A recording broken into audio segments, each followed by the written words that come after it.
എനിക്കെന്റെ ത്വാഹാന്റെ പൂവദനം കാണണം. എനിക്കെന്റെ നൂറിന്റെ തിരുപ്രകാശമേൽക്കണം. എനിക്കെന്റെ ത്വാഹാന്റെ പൂവദനം കാണണം. എനിക്കെന്റെ നൂറിന്റെ തിരുപ്രകാശമേൽക്കണം.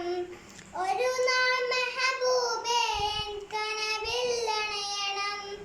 സവിധം വന്ന് നിന്ന് എന്നാശ തീർക്കണം. കവിതകൾ ഇശലുകൾ പാടിപ്പറന്നൊരു മദഹിൻ പാട്ട്. അതരം നിറയും കൽബ് കുളിരണ ആസരം കേട്ട്. ഫിദാക ബി വ ഉമ്മി യാ റസൂലല്ലാഹ്. ഫിദാക ബി വ ഉമ്മി യാ ഹബീബല്ലാഹ്. എനിക്കെന്റെ ത്വാ